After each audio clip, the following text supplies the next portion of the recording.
Se esse vídeo apareceu para você, é porque essa história vai te emocionar e arrepiar. Então já se inscreve no canal se você gosta desse tipo de história e comenta aí de qual cidade você está assistindo. Tem dias que a gente acorda e já sabe que vai ser pesado. Não é nada que você vê. Não é nada que alguém fala. É uma coisa que fica no ar assim, grossa, como aquela garoa fina que não é chuva de verdade, mas que molha igual. Você respira e sente o peso antes mesmo de colocar o pé no chão. Naquele dia foi assim.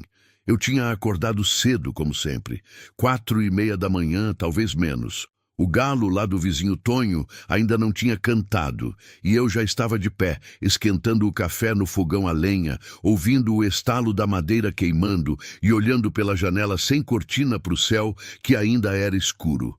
Tinha uma estrela só. Uma. Como se o céu tivesse cansado de tentar. Bebi o café em pé, encostada na pia. Fiz assim desde que o Antônio morreu. Antes, eu esperava ele sentar primeiro. Era um costume besta, daqueles que a gente nem percebe que tem até o dia em que não tem mais. Ele chegava devagar, arrastando os chinelos, sentava na cadeira de madeira que rangia sempre do mesmo lado, e só então eu me sentava do outro lado da mesa. A gente tomava o café quase sem falar, mas era um silêncio bom. O tipo de silêncio que só existe entre gente que já não precisa mais de palavra para saber que não está sozinha. Agora o silêncio era diferente. Era o tipo que dói. Naquele dia, eu precisava ir até a cidade. Nada de especial. Remedinho para a pressão que eu estava tomando, um saco de sal grosso, pagar a conta de luz que já estava atrasada uma semana. Coisas miúdas que enchem o dia de quem não tem mais nada grande para encher. O carro era velho, um Gol branco de 96 que o Antônio tinha comprado de segunda mão e que eu aprendi a dirigir depois que ele se foi, porque não tinha escolha. Meu filho mais velho, o Rodrigo, tinha tentado me ensinar antes, mas eu sempre falei que não precisava, que tinha ele, que tinha o pai. Aí o pai foi embora, e o Rodrigo foi embora também. Foi para o sul tentar a vida, mandava dinheiro quando podia, ligava às vezes, a voz sempre um pouco mais distante do que da vez anterior. A Camila, minha filha do meio, tinha ido para Belo Horizonte fazer faculdade. Estudava de noite, trabalhava de dia, quase não vinha. O Dinho, o caçula, tinha 16 anos e morava comigo ainda, mas morava do jeito que adolescente mora. O corpo em casa, a cabeça em outro lugar. Então era eu. Eu e aquela estrada de terra que eu percorria toda semana, 18 quilômetros de poeira vermelha até chegar no asfalto. Mais 6 até o centro de Patos de Minas, do lado de fora do mapa. Um daqueles municípios pequenos que aparecem em letra miúda e que a maioria das pessoas passa sem parar. A estrada era bonita se você tivesse disposição para ver. Eucaliptos altos dos dois lados formando um corredor de sombra. Capim colonião balançando devagar. Às vezes, uma garça branca parada no brejo, imóvel como escultura.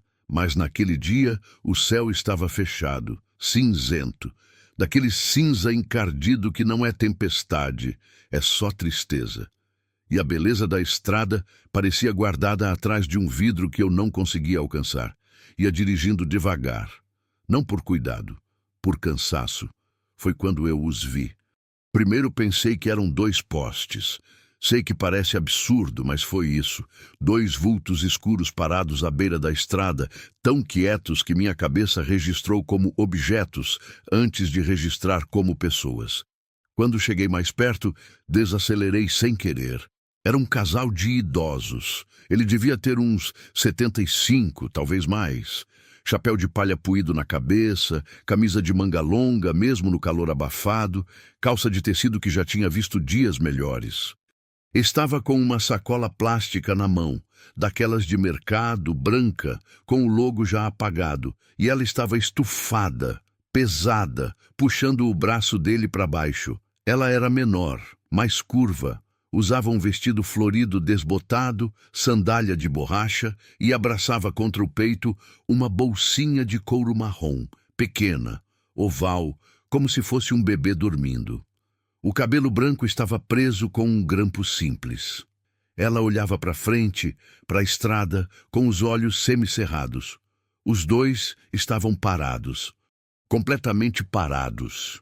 Não estavam andando, não estavam acenando, não estavam pedindo carona do jeito que se pede carona na roça. Braço estendido, sorriso tímido, um certo pedido de desculpa no gesto.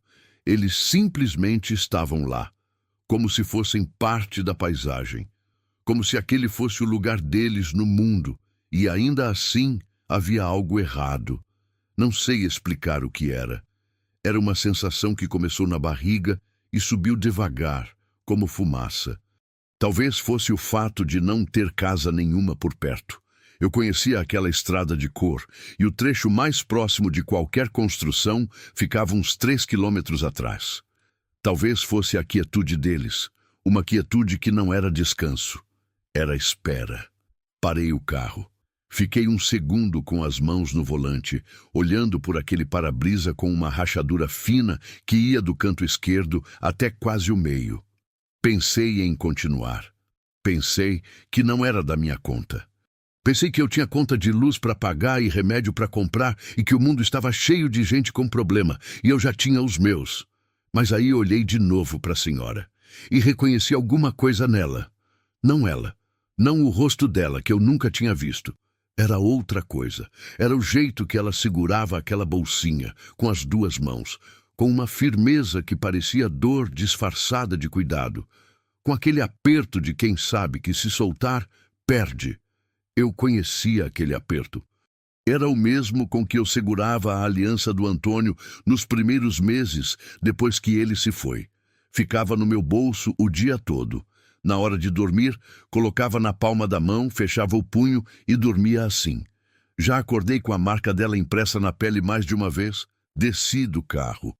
A poeira que o vento levantou entrou no meu nariz. Aquela poeira vermelha de Minas que gruda na garganta e tem cheiro de argila molhada mesmo quando está seca. O capim dos dois lados da estrada balançava com uma preguiça que parecia proposital. Lá no longe, um pássaro gritou alguma coisa e sumiu. Me aproximei devagar. Não queria assustar. "Boa tarde", eu disse.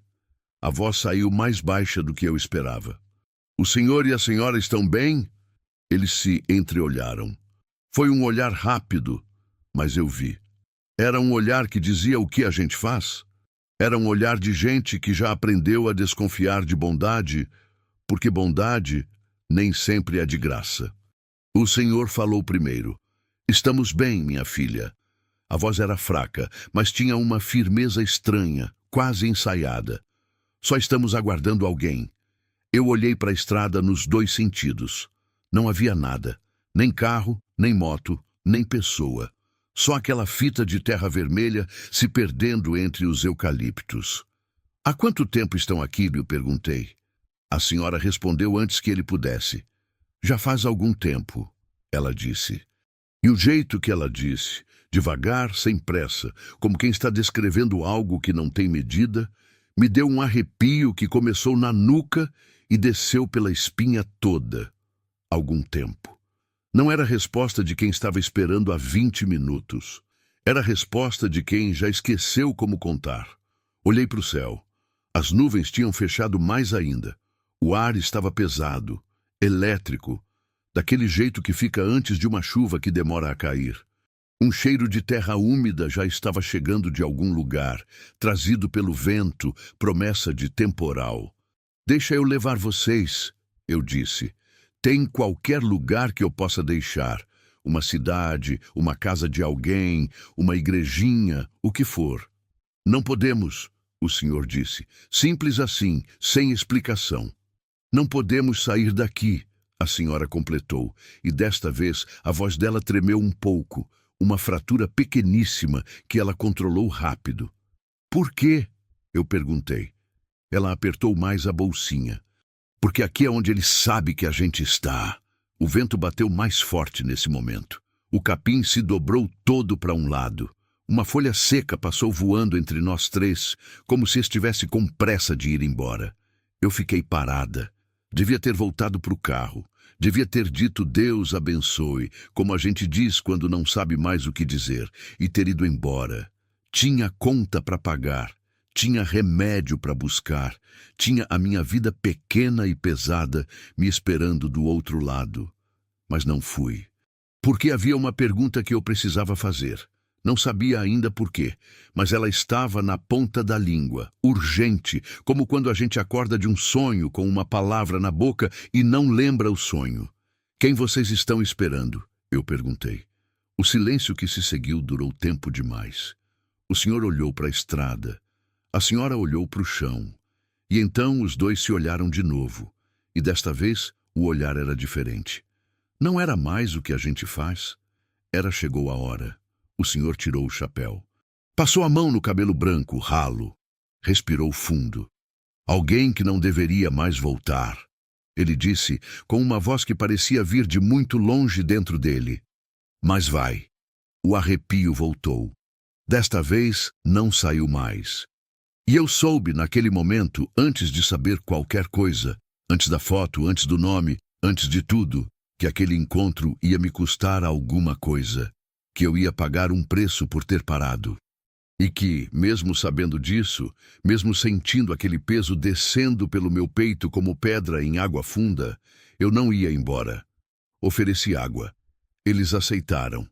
E então nos sentamos ali, à beira daquela estrada de terra vermelha, os três, com o céu cinzento lá em cima e o vento trazendo cheiro de chuva. E eu comecei a ouvir uma história que eu nunca deveria ter ouvido. Ou talvez, e é isso que me tira o sono até hoje, talvez fosse exatamente para isso que eu tinha sido colocada naquela estrada naquele dia. Para ouvir, para entender, para ser, sem saber ainda, a resposta de uma promessa que não era minha. Ela se chamava Conceição. Ele, seu Ernesto. Soube disso aos poucos porque gente de roça não se apresenta logo de cara. A gente vai chegando perto devagar, como quem se aproxima de animal assustado. Primeiro você oferece a mão aberta, depois espera. Depois, se o bicho deixar, você toca. Sentamos no barranco de grama seca, à beira da estrada.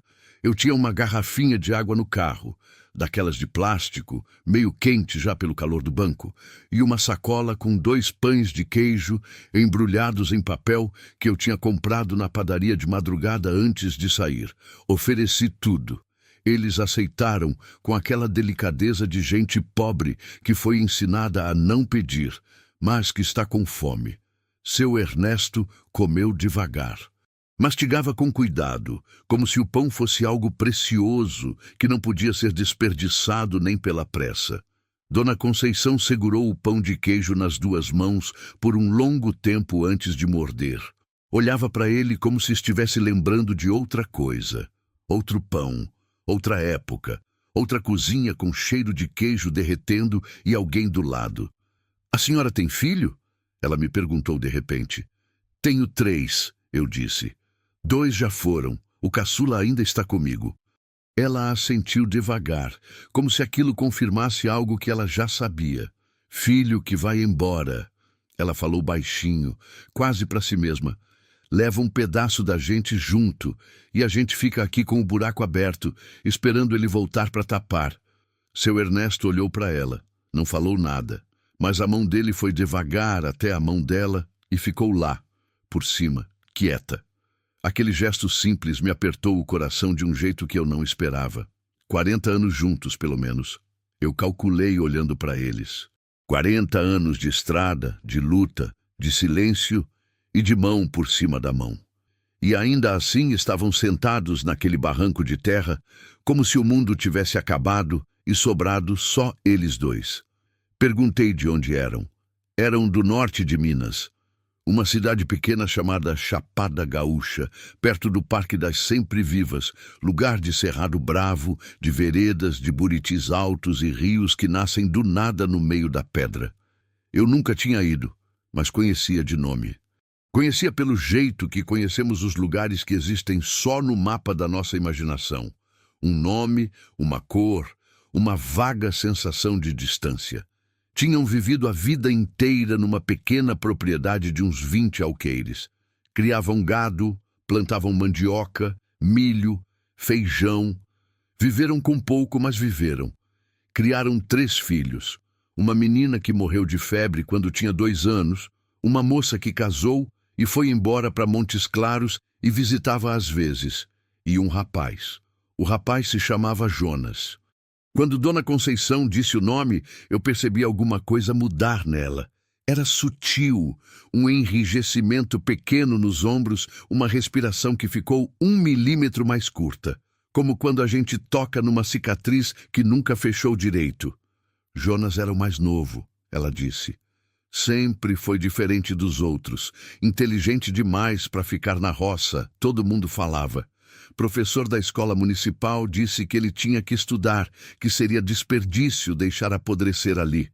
Ela parou. Olhou para o capim balançando. A gente não achava desperdício nenhum. Mas filho, não é posse. A gente sabe disso. Aprende do jeito mais difícil, mas sabe. Seu Ernesto continuava olhando para a estrada enquanto ela falava. O queixo estava firme, mas os olhos tinham um brilho úmido que ele não estava deixando virar coisa. Ele foi com 18 anos. Ela continuou. Passou num cursinho em Belo Horizonte. A gente vendeu uma vaca para pagar a passagem e os primeiros meses de pensão. Um sorriso fraco passou pela boca dela, rápido como sombra de nuvem. Ele chorou na hora de ir embora. Abraçou o pai por um tempo longo demais. Aí me abraçou, me olhou nos olhos e disse: Mãe, eu prometo que vou buscar a senhora. Quando eu me arrumar, eu volto e busco vocês 2. Isso eu juro. Ela parou de novo. O vento bateu. Cheiro de chuva mais forte agora. A gente acreditou, ela disse. Simples assim, sem amargura na voz, e era isso que mais doía. A ausência de amargura. E a gente sempre acreditou. Jonas tinha ido, tinha estudado, tinha se formado em contabilidade, segundo as cartas que mandava nos primeiros anos. Cartas de papel, escritas à mão, com letra miúda que enchia as 2 faces da folha. Depois, as cartas foram ficando mais curtas. Depois, viraram telefonemas. Depois, os telefonemas foram ficando mais espaçados.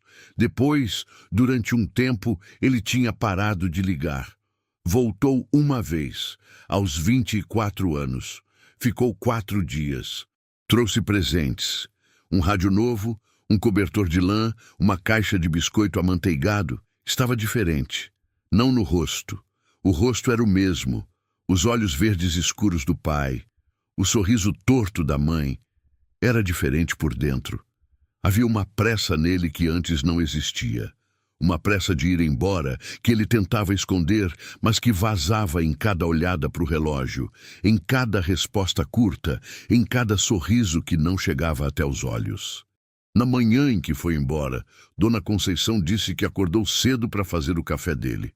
Fez aquele café forte que ele sempre gostou, com leite tirado na hora, pão de queijo do dia anterior requentado na chapa. Ele tomou em pé, com pressa. Pegou a mochila. Na porta, ele parou. Virou para ela. Mãe, ele disse, eu vou me arrumar de vez agora. Tô quase lá. Aí eu volto e busco a senhora e o pai. Prometo.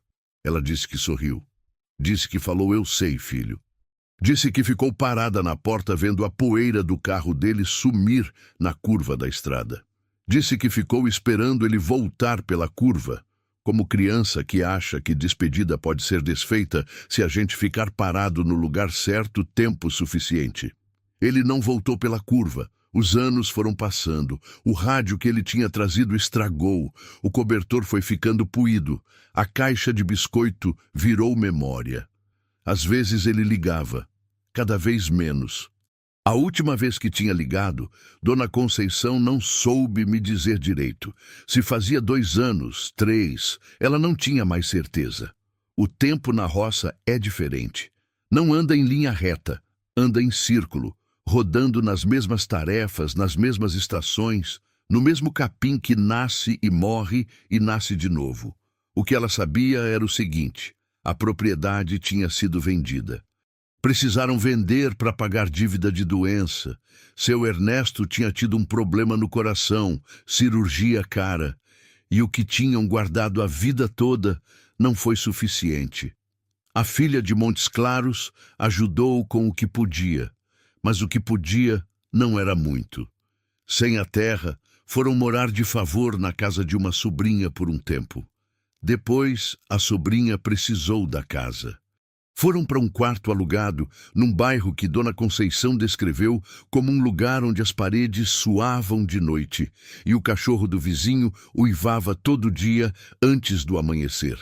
Foi quando seu Ernesto resolveu que era hora de procurar Jonas.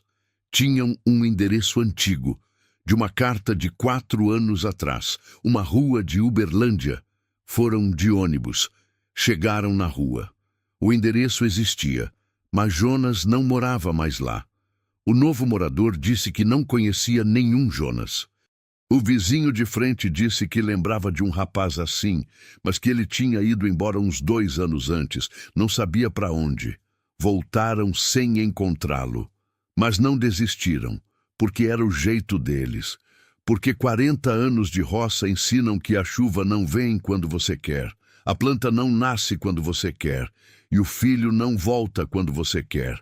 Mas, se você continuar plantando, continuar esperando, continuar acreditando no ciclo das coisas, alguma hora a terra responde. E então alguém, não me disseram quem, um conhecido, um primo distante, alguém, tinha dito que Jonas morava por aqui, nessa região, numa cidade por perto. E eles tinham vindo, de ônibus até Patos de Minas, a pé da rodoviária até a saída da cidade. E depois a estrada de terra que eles não conheciam, mas que alguém tinha descrito como a estrada que passa perto do rancho dos Ferreira, que tem um baobá torto na entrada. Eles tinham caminhado 3 quilômetros naquela estrada antes de parar. Porque Dona Conceição sentiu que era ali, não sabia explicar, só sentiu, e então esperaram. Eu ouvi tudo isso sem interromper. O sol estava sumido atrás das nuvens e a luz tinha ficado daquele tom cinza amarelado que antecede temporal. O cheiro de terra molhada estava mais forte, chegando em ondas com o vento. Lá no longe, um trovão roncou preguiçosamente, como aviso dado sem urgência. Minha garrafinha de água estava vazia. Os pães de queijo tinham acabado, mas eu não me movia. Porque havia uma coisa que eu precisava perguntar e que eu estava adiando desde que Dona Conceição tinha mencionado o nome do filho pela primeira vez. Uma coisa que ficava na ponta da minha língua, pesada, com sabor de coisa que você não quer confirmar. Como é o nome completo do Jonas? Eu perguntei, e minha voz saiu mais firme do que eu estava me sentindo. Seu Ernesto me olhou. Foi a primeira vez que ele me olhou de verdade, diretamente nos olhos, desde que eu tinha chegado. E havia algo naquele olhar, uma avaliação, uma medição, como quando o fazendeiro olha para o céu antes de decidir se planta ou espera. Jonas Antônio Rezende, ele disse. O mundo ficou quieto por um segundo. Jonas Antônio. Antônio. Meu marido se chamava Antônio Rezende. Não era um nome raro. Eu sabia disso. Rezende tinha aos montes no interior de Minas. Antônio, então, todo sítio tem um Antônio. Toda família tem um tio Antônio, um primo Antônio, um vizinho Antônio.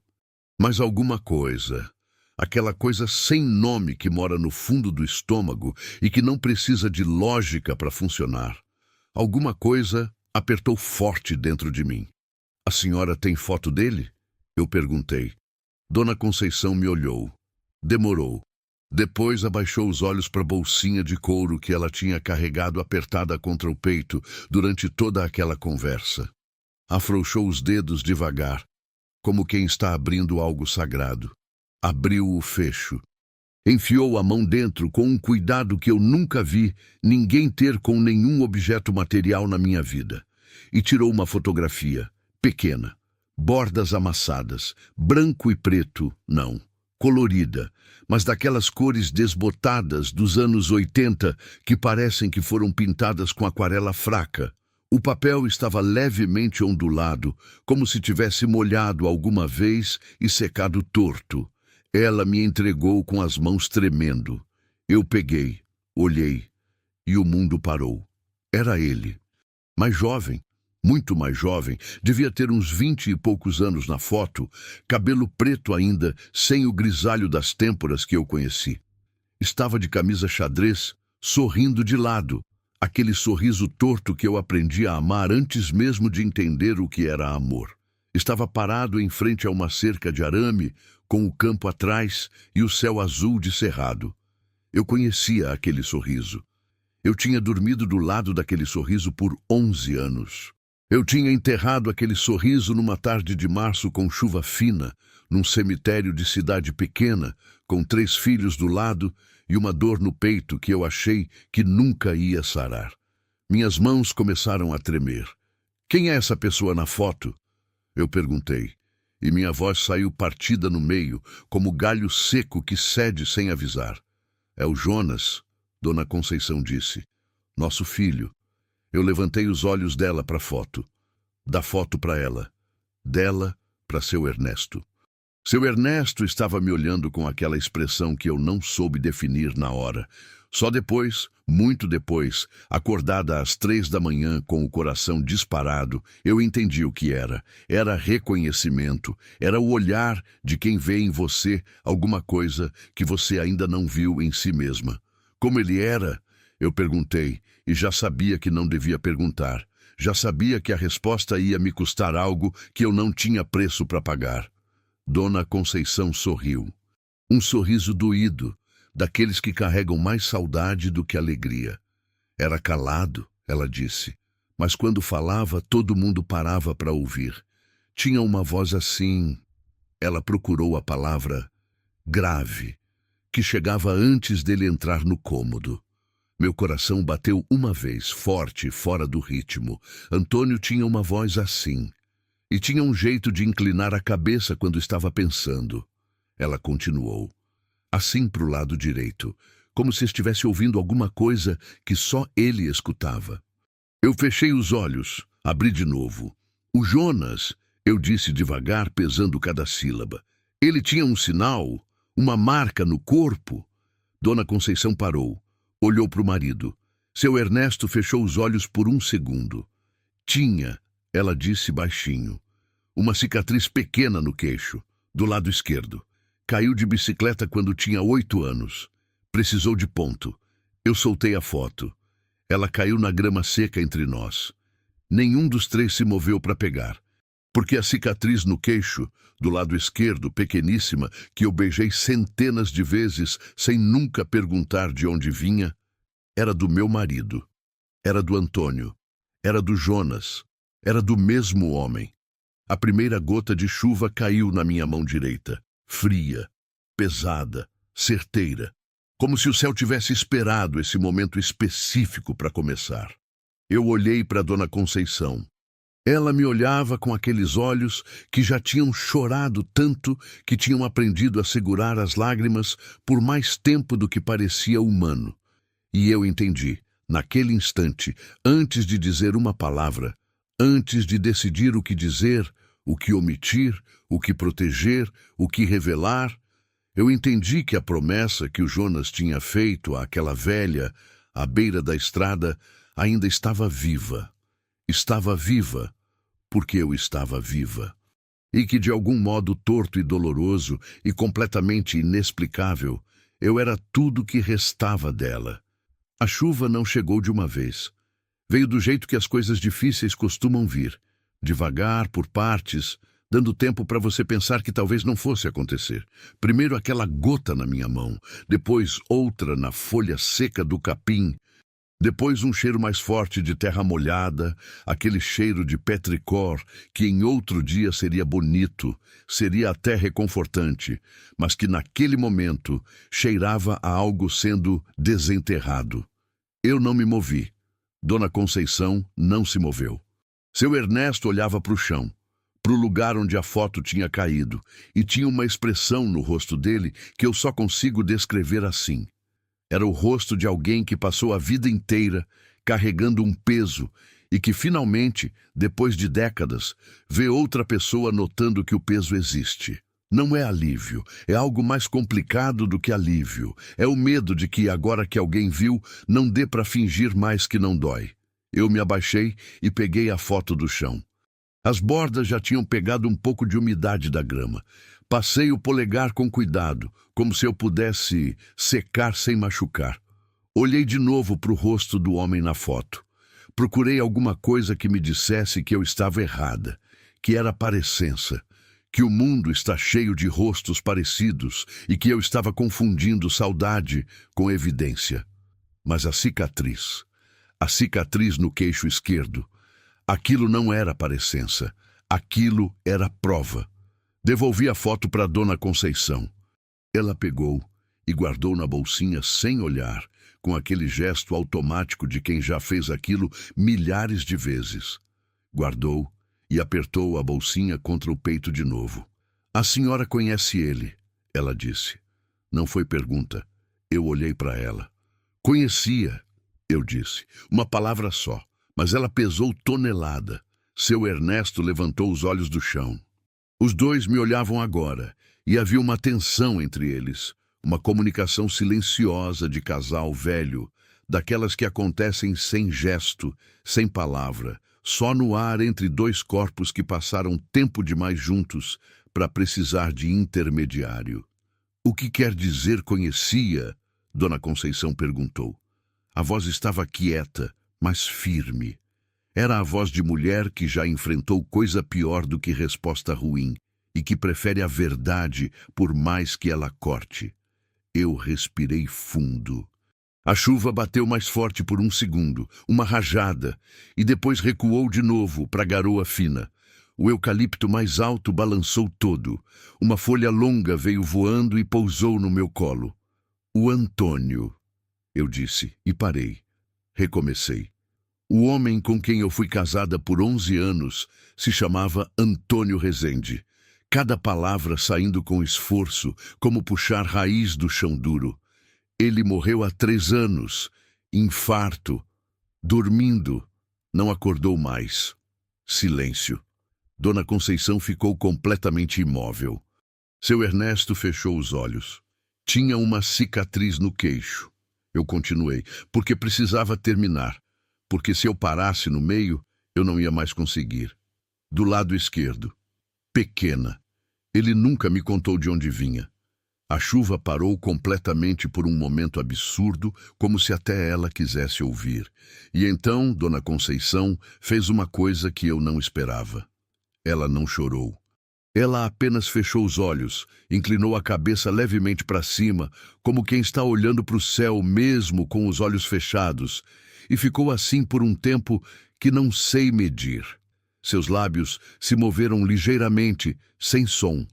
Estava rezando. Estava conversando com alguém que não estava ali. Estava fazendo alguma coisa interior, silenciosa e profunda, que não tinha nome em português comum. Seu Ernesto abriu os olhos. Me olhou. Ele era feliz? Ele perguntou. E aquela pergunta, tão simples, tão direta, tão completamente inesperada, me pegou sem defesa nenhuma. Minha garganta fechou.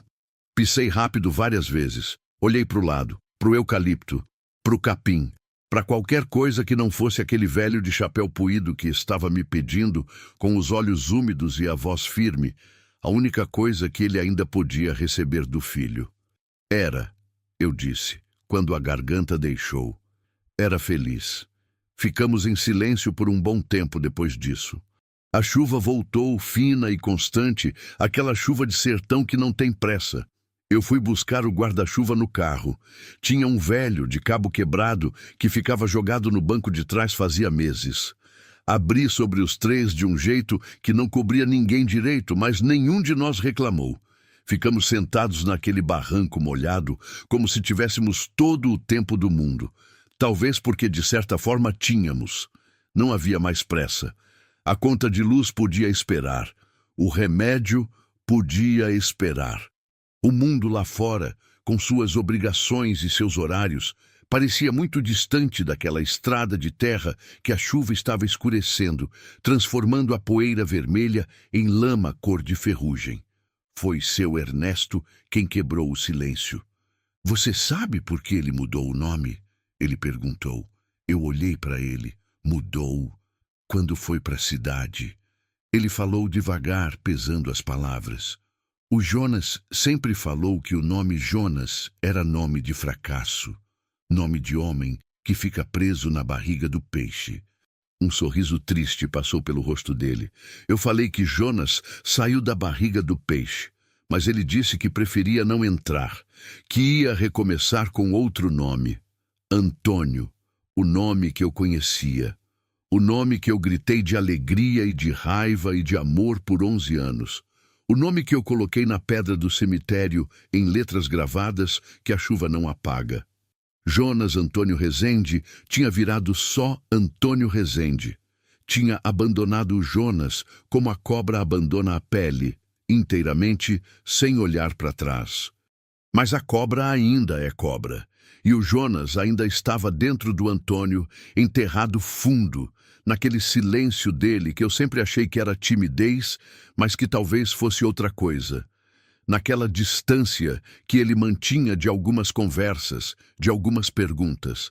Naquela maneira que ele tinha de ficar olhando para o horizonte, às vezes, no fim da tarde, com um olhar que ia além do que estava na frente. Eu sempre pensei que era o jeito dele.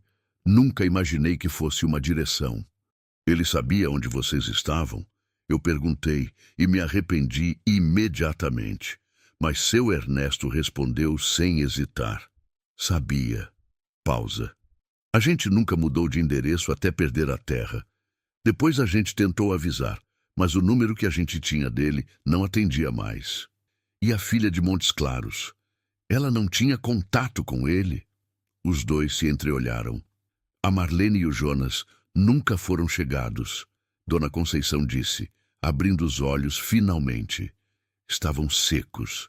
O ela nunca perdoou ele por ter ido embora e deixado a gente. Disse que ele tinha fugido, que tinha trocado a família por vida boa. E o senhor? Eu perguntei para seu Ernesto baixinho. O senhor perdoou? Ele ficou quieto por tanto tempo que eu achei que não ia responder. Quando falou, a voz tinha uma rachadura no meio que ele não conseguiu esconder. Filho não precisa de perdão de pai, ele disse. Pai é que precisa de perdão de filho. Por tudo que a gente não soube dar na hora certa. Eu engoli em seco. Pensei no Rodrigo no Sul, na Camila em Belo Horizonte, no Dinho em casa com aquele olhar distante de quem já está indo embora antes de ir. Pensei em quantas coisas eu também não tinha dado na hora certa. A chuva foi aumentando aos poucos, até virar uma coisa mais séria, dessas que fazem a estrada de terra ficar impraticável em 20 minutos. Eu conhecia aquela estrada de cor. Sabia o trecho que afundava primeiro, a curva onde a água empoçava, o barranco que escorregava. Se não saíssemos logo, o gol não passaria. Disse isso para eles. Disse que precisávamos ir, que não era opção ficar ali com a chuva aumentando, que eles precisavam de um lugar seco, de comida de verdade, de descanso. Dona Conceição me olhou com aquela expressão que eu estava começando a entender. Aquela expressão de quem avalia o quanto pode confiar. Para onde a senhora nos levaria?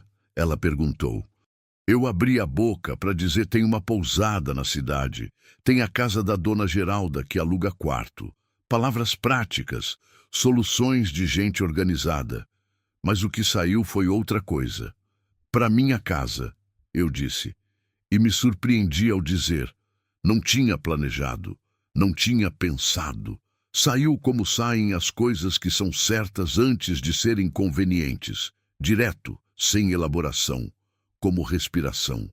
Eles se entreolharam de novo. Desta vez, o olhar foi longo. Depois, seu Ernesto se levantou devagar, com aquele esforço visível de osso velho que não esqueceu o que é trabalho, mas que já sente o preço. Pegou a sacola plástica, endireitou o chapéu, estendeu a mão para Dona Conceição. Ela pegou, se levantou e então me olhou. Tá bem, ela disse. Vamos. No carro, os três em silêncio, a chuva batendo no teto de lata do Gol num ritmo que era quase música, eu fui tentando organizar os pensamentos. Tentando colocar em fila o que eu sabia, o que eu sentia e o que eu precisava decidir. O que eu sabia, meu marido tinha outro nome. Tinha uma família que ele deixou para trás antes de me encontrar. Tinha uma promessa antiga, viva, esperando dele num barranco de estrada de terra. O que eu sentia, uma confusão que era ao mesmo tempo fúria e compaixão e luto, e algo que eu não tinha palavra para chamar. Aquela sensação de quando o chão que você achava sólido mostra que sempre teve uma rachadura por baixo, e você só não tinha olhado para o lugar certo. O que eu precisava decidir, o que contar, o que omitir. Como proteger aqueles dois velhos da verdade mais dura, que o filho deles não tinha sumido por acidente, não tinha perdido o contato por descuido, não tinha sido engolido pela cidade grande sem querer. Tinha escolhido. Tinha trocado Jonas por Antônio como se troca de roupa. Tinha construído uma vida inteira em cima de um apagamento deliberado. E tinha morrido sem consertar. Essa era a parte que mais pesava. Não havia mais como ele voltar. Não havia como ele buscar os pais. Não havia como a promessa ser cumprida pelo homem que a fez, porque esse homem estava enterrado num cemitério a 8 quilômetros daquela estrada, debaixo de uma pedra cinza com o nome errado gravado nela. Antônio Rezende. Não Jonas Antônio Rezende. Só Antônio, como se o Jonas nunca tivesse existido, mas existia. Existia naquele casal de velhos, no banco de trás do meu carro, Dona Conceição com a bolsinha no colo e seu Ernesto com o chapéu nas mãos, os dois olhando pela janela embaçada, a terra vermelha que a chuva estava transformando em rio de lama. Existia na cicatriz do queixo que eu tinha beijado sem saber o que estava beijando. Existia no sorriso torto que os meus filhos tinham herdado. Meus filhos. O pensamento chegou como soco. Meus filhos eram netos daqueles dois velhos. Rodrigo, Camila, Dinho, netos de seu Ernesto e Dona Conceição, sem nunca ter sabido, sem nunca ter ouvido o nome dos avós, sem nunca ter ido à Chapada Gaúcha ver o lugar onde o pai tinha crescido, corrido, caído de bicicleta e ganhou a cicatriz que eu beijei tantas vezes. A estrada escorregou sob as rodas por um segundo. Corrigi o volante. Respirei. Segurei as lágrimas que estavam querendo vir porque eu estava dirigindo na chuva numa estrada de terra e não era hora. Não era hora ainda. Chegamos em casa quando a tarde já estava se fechando em noite antecipada por causa das nuvens. A luz da varanda estava acesa. O Dinho devia ter chegado da escola. Através da janela eu via a sombra dele se mover na cozinha. Parei o carro. Fiquei um segundo com as mãos no volante. A senhora vai ter que me ajudar, eu disse, sem me virar para eles. Em quê? Dona Conceição perguntou. A encontrar as palavras certas, eu disse, para contar para o meu filho que o avô dele existe. Silêncio no banco de trás. Depois a mão de Dona Conceição veio devagar pelo espaço entre os bancos e pousou no meu ombro. Leve, firme, o peso exato de uma promessa passando de uma mão para outra. A gente vai junto, ela disse. E pela primeira vez em 3 anos, desde aquela manhã de março em que o Antônio não acordou, desde que o silêncio virou o tipo que dói, eu não me senti completamente sozinha. Não era alegria, era outra coisa. Menor que alegria, maior que alívio. Era o começo de uma coisa que eu ainda não sabia nomear, mas que pela primeira vez parecia ter chão embaixo dos pés. O Dinho estava fazendo miojo. Eu sei porque o cheiro chegou antes de eu abrir a porta. Aquele cheiro de tempero industrializado que eu nunca gostei, mas que parei de brigar porque há certas batalhas que a gente escolhe não travar quando está com pouca energia e muita tristeza para administrar. Ele estava de costas para mim, mexendo a panelinha no fogão, fone de ouvido num ouvido só, do jeito que adolescente usa, meio no mundo, meio fora. Parei na soleira. Olhei para o meu filho por um segundo, sem que ele soubesse que eu estava olhando. 16 anos. Ombros que estavam ficando largos, sem que eu tivesse percebido quando começou. Cabelo do jeito do pai. Aquela ondulação no topo que resistia a qualquer pente. O mesmo pescoço, a mesma postura levemente inclinada para frente, quando estava concentrado em alguma coisa. Jonas, Antônio, o mesmo homem, o pai do meu filho. Engoli o nó. Dinho. Ele se virou, tirou o fone. Mãe, que chuva, hein? Eu pensei que a senhora tinha ficado presa na... Ele parou. Olhou para trás de mim. Viu os dois velhos parados na entrada da cozinha, molhados, silenciosos, com aquela presença quieta que eles tinham. Oi, oi, seu Ernesto disse, com um sorriso pequeno e gentil. Esses são seu Ernesto e Dona Conceição, eu disse, com uma voz que eu estava segurando com as duas mãos por dentro. Encontrei eles na estrada com essa chuva. Vão ficar aqui essa noite. O Dinho olhou para mim com aquela expressão de adolescente que percebe que tem mais coisa acontecendo do que o que foi dito, mas que ainda não tem ferramentas para nomear o quê. Olhou para eles, voltou para mim. Tá bom, ele disse. Simples assim. Essa é uma das coisas que eu amo nele. Uma generosidade sem cerimônia, sem custo visível. Tem miojo se quiserem. Dona Conceição deu uma risada pequena. A primeira vez que eu ouvia ela rir, era um som surpreendentemente jovem, saindo daquele corpo cansado. Aceitamos sim, meu bem, ela disse. Arrumei os dois no quarto que era da Camila. Quarto de moça. Ainda tinha um pôster de banda na parede, uma prateleira com livros que ela não levou, uma colcha cor-de-rosa que eu tinha lavado sem motivo específico umas 3 semanas antes, como se soubesse que ia precisar. Coloquei toalhas na cama. Mostrei o banheiro. Disse que o chuveiro pegava bem quente se esperasse 2 minutos. Dona Conceição entrou no quarto e ficou parada no meio, olhando ao redor com aquela expressão de quem está tentando decorar cada detalhe. Casa de filha, ela disse, mais para si mesma do que para mim. Tem um cheiro específico. Não respondi. Não sabia o que responder. Fechei a porta com cuidado e fui para a cozinha. O Dinho tinha servido os miojos em 3 tigelas e estava sentado na mesa olhando para o celular com aquela concentração falsa que adolescente usa quando quer parecer que não está prestando atenção em nada, mas está prestando em tudo. Sentei do lado dele. Fiquei um tempo olhando para o meu miojo sem comer. Mãe, ele disse, sem tirar os olhos do celular. Quem são esses velhos de verdade? Eu sorri, mas ele não viu. Dinho, eu preciso te contar uma coisa. Aí ele largou o celular.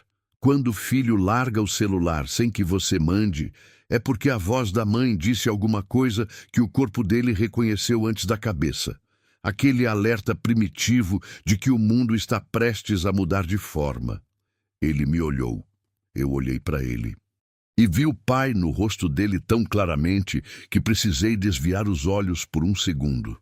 Olhei para o canto, para o fogão apagado, para o pano de prato pendurado na alça do forno do jeito torto que eu sempre botei e que o Antônio sempre endireitava sem falar nada, só endireitava toda vez, como se fosse um acordo silencioso entre nós.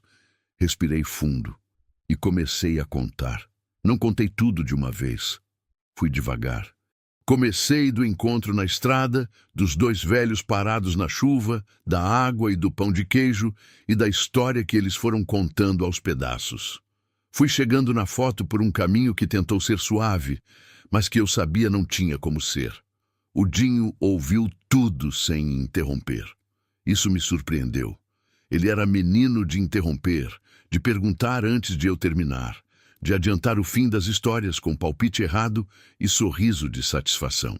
Mas desta vez ficou quieto, com as mãos na borda da tigela de miojo que esfriava sem ser tocado, olhando para mim com uma expressão que foi mudando aos poucos, da atenção curiosa para uma coisa mais fechada, mais interna, que eu não soube ler direito. Quando eu terminei, houve um silêncio. O relógio de parede marcou 2 tiques. Então, o pai tinha outro nome, ele disse. Não foi pergunta. Era o nome de batismo dele, antes de ir para a cidade. E eles são os pais dele. São. Outro silêncio. E ele nunca foi buscar eles, o Dinho disse, e desta vez havia alguma coisa na voz. Não era raiva, não ainda. Era uma coisa mais crua que raiva. Era a versão jovem da decepção. Aquela que ainda não aprendeu a ter casca. Não foi, eu disse, porque não adiantava suavizar o que não tinha jeito de ser suave. Ele ficou olhando para a mesa. Eu fiquei olhando para ele. Porque ele não foi, mãe. E essa pergunta, tão direta, tão adolescente, tão dentro do osso, era a mesma que eu estava me fazendo desde que a foto tinha caído na minha mão. Era a pergunta que não tinha resposta boa, só tinha respostas humanas, que são as piores, porque a gente não pode colocar a culpa em mais nada além da fraqueza ordinária das pessoas. Eu não sei, eu disse. E era verdade. Acho que ele tinha medo. Acho que às vezes a gente vai adiando as coisas difíceis até que adiou o tempo demais, e a vergonha fica maior do que a saudade. E aí fica ainda mais difícil de voltar. E aí passa mais tempo. E a vergonha cresce mais. E de repente são 20 anos e você não sabe mais nem por onde começar. O Dinho ficou quieto por um tempo longo. Então disse bem baixinho: eu tô com raiva dele. Eu sei. Mas ao mesmo tempo, não consigo ficar com raiva. Eu sei isso também. Ele olhou para mim. A senhora está com raiva? Pensei antes de responder. Pensei de verdade, deixei a pergunta entrar fundo, deixei ela pousar nos lugares que doíam. Tô, eu disse. Mas não é uma raiva limpa. É misturada com muita coisa, com saudade, com compreensão que eu não queria ter, com amor que não vai embora só porque a pessoa fez algo errado. Ele assentiu devagar. Depois pegou o garfo e começou a comer o miojo frio sem reclamar do frio. E aquele gesto simples de aceitar o que veio mesmo que não fosse do jeito que deveria ser, me disse mais sobre quem meu filho estava se tornando do que qualquer palavra que ele tivesse dito. Dona Conceição e seu Ernesto jantaram com a gente. Eu fiz arroz e feijão que tinha sobrado do almoço, esquentei, coloquei na mesa. Simples, mas os 2 comeram como quem não come com paz faz tempo. Devagar, com atenção, como se cada colherada merecesse consideração. O Dinho ficou quieto durante quase todo o jantar, mas na hora que seu Ernesto pegou o copo d'água, o Dinho olhou para a mão dele.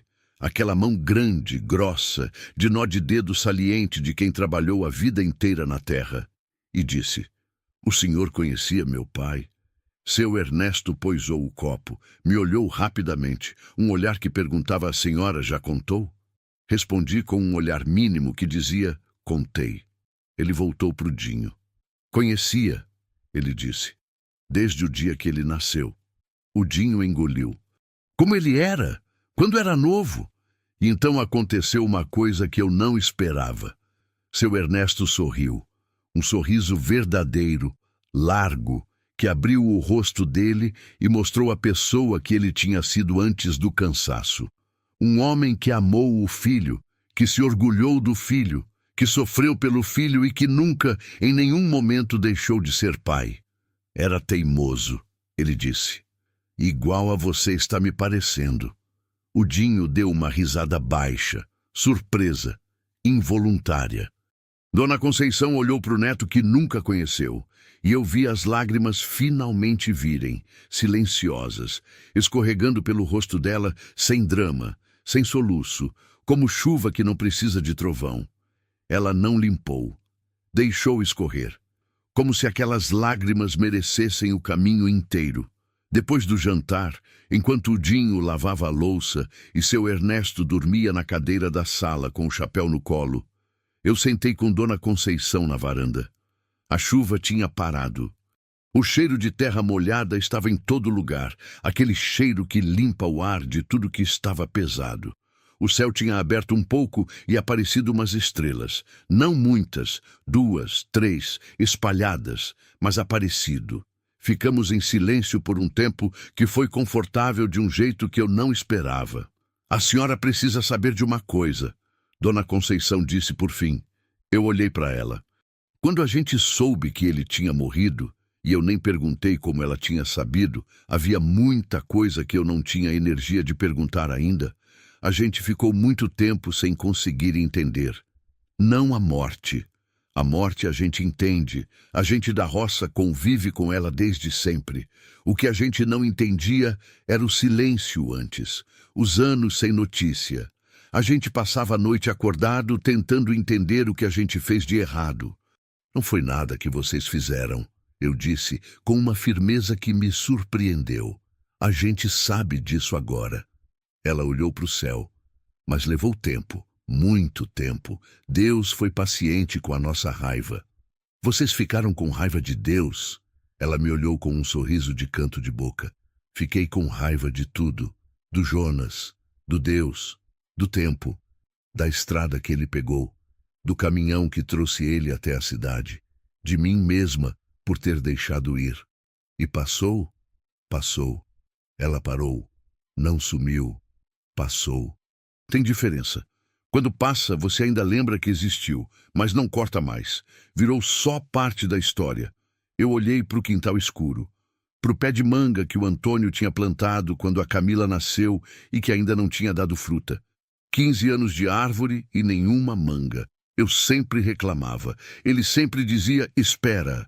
Essas árvores têm o tempo delas. Dona Conceição, eu disse, eu tenho uma coisa para mostrar para a senhora amanhã. Ela me olhou. O quê? O cemitério, eu disse. E a palavra saiu inteira, sem quebrar, o que me custou mais do que ela imagina. Se a senhora quiser ir.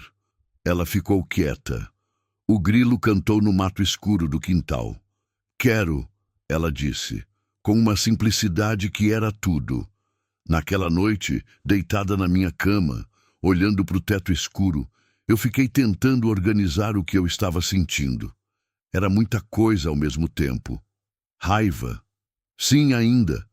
Uma raiva que não era gritada, que era aquela raiva funda de quem descobre que o chão que pisou a vida inteira tinha uma câmara embaixo que ela não conhecia. Raiva de não saber. Raiva de ter amado sem saber o que estava amando por completo. Mas junto com a raiva havia outra coisa, uma coisa mais estranha. Havia uma sensação quase de alívio. Como quando você carrega um peso e de repente descobre que não estava carregando sozinha, que do outro lado do muro havia alguém carregando o mesmo peso em sentido contrário, e que se vocês dois se encontrassem, talvez o peso pudesse ser dividido de um jeito que fizesse mais sentido. Eles tinham perdido o filho, eu tinha perdido o marido, os meus filhos tinham perdido o pai. Mas agora, nessa noite de chuva passada e estrelas fracas, havia 2 velhos dormindo no quarto da minha filha que tinham o rosto do homem que eu amei, que guardavam memórias dele que eu nunca ia ter acesso de outra forma, que conheciam o sorriso torto antes que eu conhecesse, que sabiam de onde vinha a cicatriz, que tinham ouvido a voz grave dele quando ainda estava aprendendo a ser voz. Eles tinham o Jonas. Eu tinha o Antônio, e o Dinho, dormindo no quarto do lado, tinha os 2. Fechei os olhos, e pela primeira vez em muito tempo, o silêncio do quarto não doeu. Era um silêncio diferente, não o silêncio de coisa que falta. Era o silêncio de coisa que talvez esteja no lugar certo, ainda. Finalmente, mas antes de dormir, um pensamento veio que eu não consegui afastar. Uma pergunta que eu ia precisar responder. Não para eles, não para o Dinho, mas para mim mesma. O Antônio sabia que eles podiam aparecer um dia? Tinha alguma parte dele que esperava ser encontrado, da mesma forma que os pais esperavam encontrar?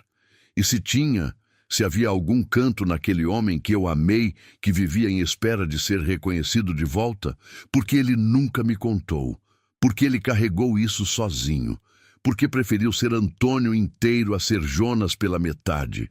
Essas perguntas não tinham resposta, nunca iam ter. A pedra cinza no cemitério não falava.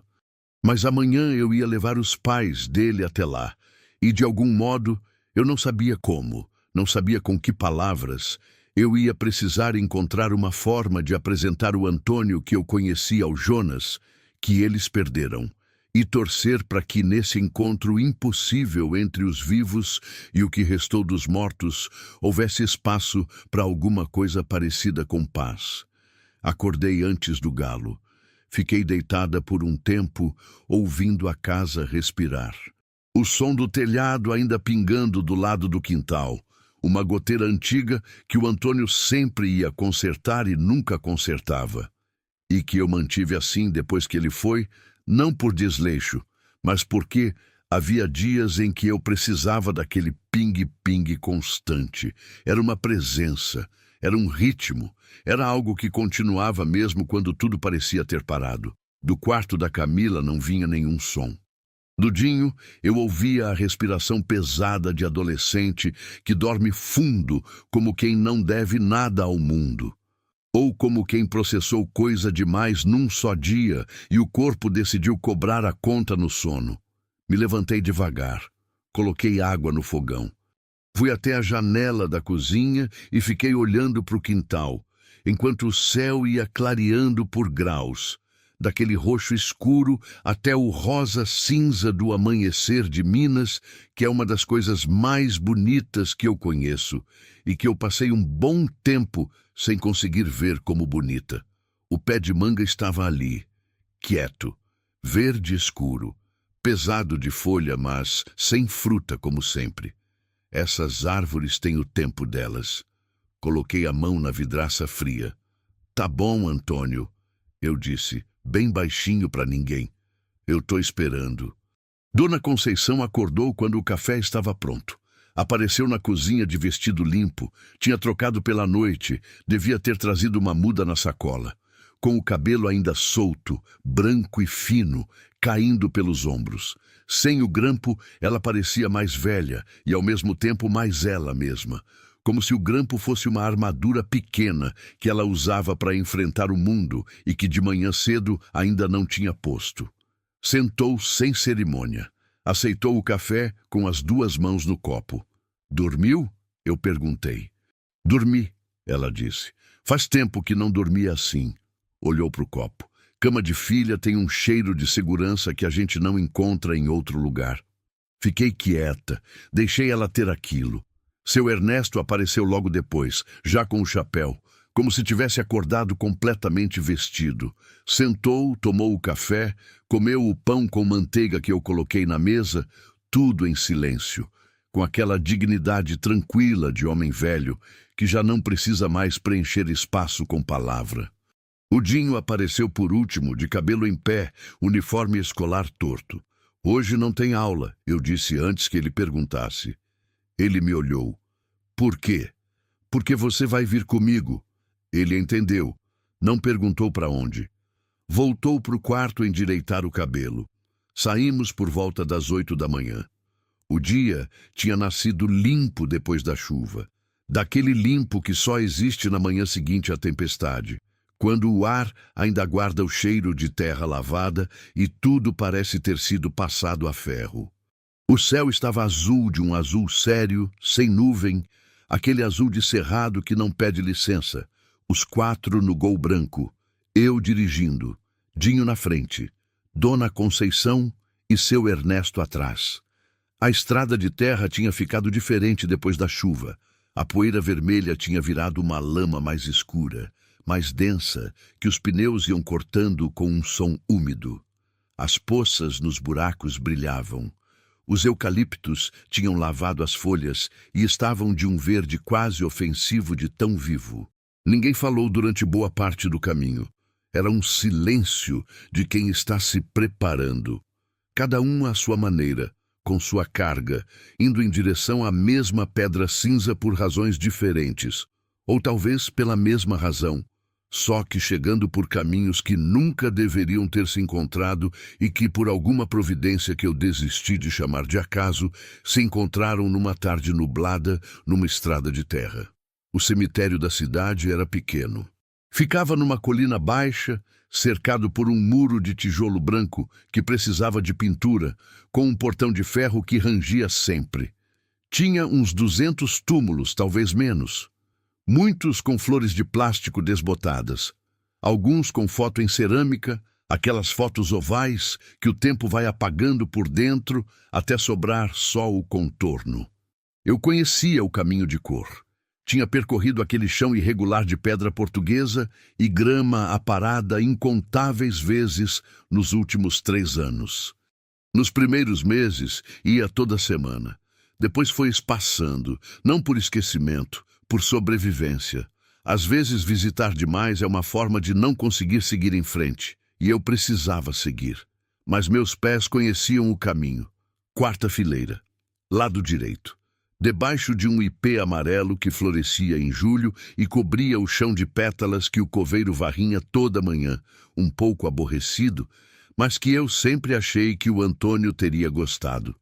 Parei a uns 2 metros da pedra.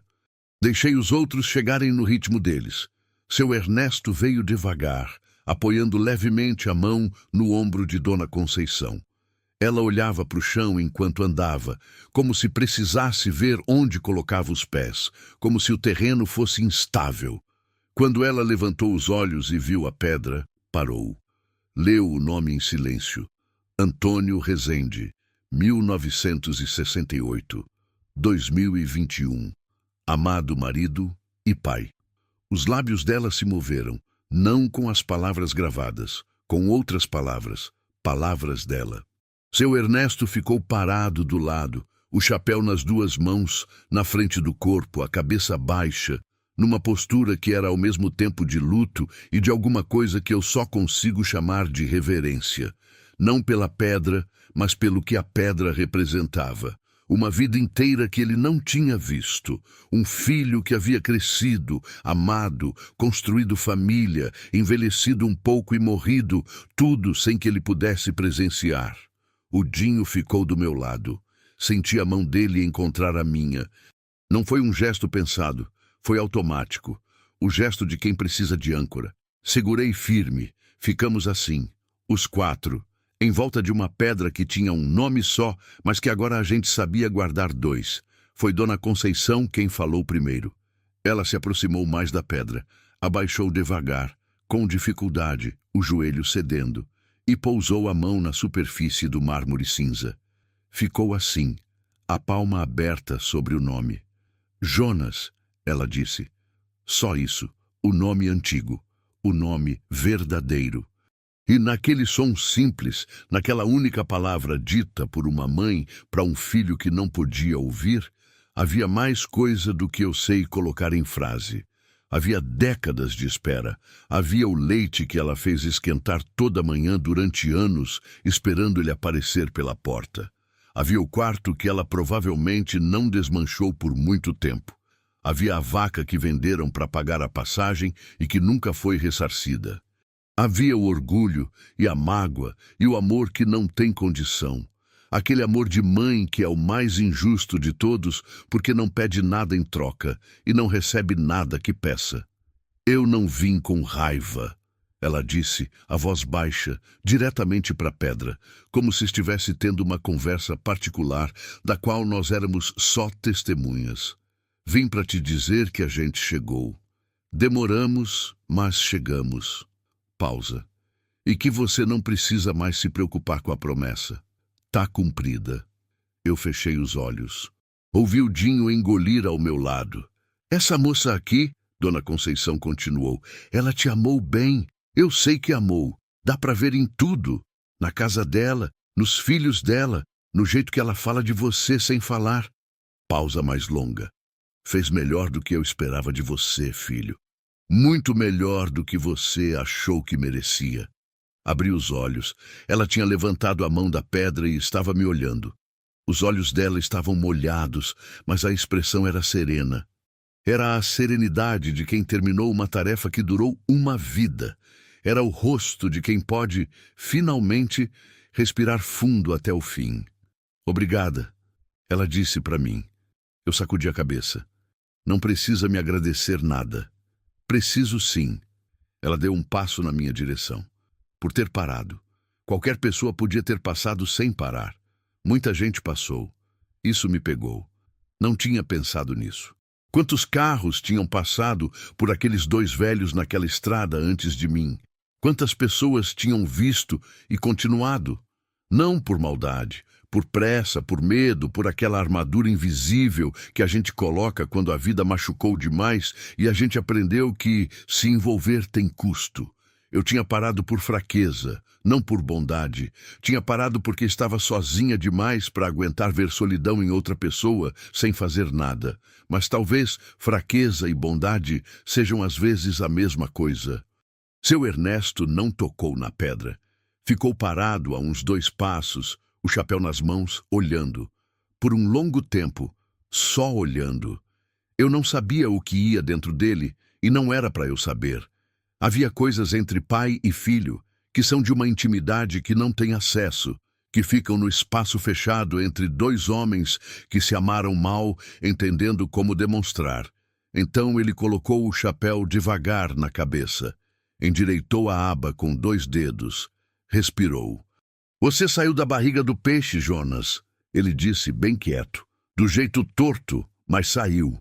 E então se virou e foi andando devagar em direção ao portão, sozinho, como o homem que precisava de um momento que só o silêncio entre ele e o céu poderia dar. Nós 3 ficamos. O Dinho ficou olhando para a pedra por um tempo, depois que Dona Conceição foi sentar num banco de cimento perto do ipê. Eu fiquei do lado dele. Você tá bem? Eu perguntei. Tô tentando, ele disse.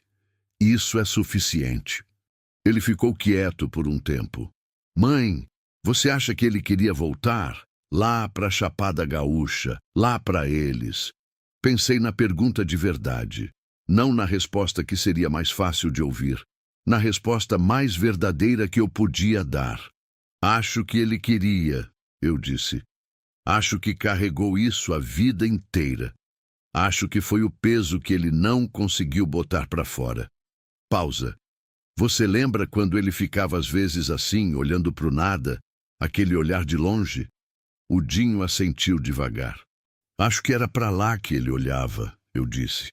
O menino ficou quieto. Depois disse, tão baixinho que eu quase não ouvi. Eu quero conhecer Chapada Gaúcha. Aquilo me pegou no meio do peito. A gente vai, eu disse. E disse com uma firmeza que me surpreendeu, porque saiu de um lugar que eu não sabia que estava se formando. Um lugar novo, construído nas últimas 24 horas, tijolo por tijolo, a partir de uma estrada de terra e 2 velhos e uma foto desbotada e um nome que eu não conhecia. Quando voltamos para o carro, Dona Conceição me segurou pelo braço. Paramos. Os homens foram na frente. Ela abriu a bolsinha de couro marrom. Tirou a fotografia. Me estendeu. Fica com você, ela disse. Eu sacudi a cabeça. É da senhora. A senhora guardou a vida inteira. Eu não posso. Eu guardei para chegar até ele, ela disse, firme, com aquela firmeza tranquila que era o jeito dela de não aceitar recusa. Cheguei. Cumpri. Agora a foto tem que ficar com quem vai continuar a história. Ela pressionou a foto na minha mão.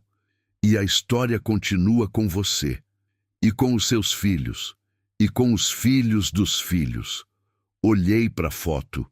O sorriso torto do Antônio, do Jonas, do mesmo homem. Fechei os dedos em volta dela. Obrigada, eu disse. E a palavra saiu com mais peso do que obrigada costuma ter. Ela sorriu. E então fez uma coisa que eu não esperava. Me abraçou. Rápido, firme, com aquela força surpreendente que corpo de velho às vezes guarda como surpresa. Cheirava a sabonete de coco e é uma coisa mais antiga que eu não sei nomear. Uma coisa que cheira a história vivida, a anos de sol e de chuva e de mão na massa. eu abraçai de volta. E ali, no cemitério da cidade pequena, debaixo do ipê sem flor naquele mês, com o cheiro de terra molhada ainda no ar, eu senti uma coisa se desamarrar dentro de mim. Um nó que eu nem sabia que estava tão apertado. Na volta, paramos num boteco na beira da estrada para tomar um suco. Nada especial. Uma mesa de plástico, 4 cadeiras bambas, uma geladeira barulhenta, um ventilador de coluna soprando ar morno. O dono era um homem gordo de camiseta do Galo que trouxe 4 copos de caldo de cana, sem perguntar se queríamos caldo de cana, simplesmente trouxe, como se soubesse. Tomamos em silêncio. O Dinho olhou para o celular por um tempo, depois guardou no bolso. Ficou olhando para o campo do lado de fora, um pasto aberto, verde amarelado, com um gado branco pastando devagar no calor. "Tem gado lá no sítio de vocês?" Ele perguntou para seu Ernesto. "Tinha", seu Ernesto disse. "Vendemos tudo." "Era bonito?" O velho olhou para o pasto. "Era o lugar mais bonito do mundo", ele disse com uma simplicidade que não estava tentando ser poética, mas era. Não porque era bonito, porque era nosso. O Dinho assentiu. Ficou olhando para o gado. E eu vi naquele olhar do meu filho, naquele olhar de 16 anos, que ainda estava aprendendo a forma do mundo. Uma coisa que me deu uma mistura de alegria e de dor que só quem é mãe entende. Vi ele colocando aquela história em algum lugar dentro de si. Não jogando fora, não arquivando, colocando em lugar de uso, num lugar que ia influenciar quem ele estava se tornando, as escolhas que ia fazer, as promessas que ia ou não ia cumprir.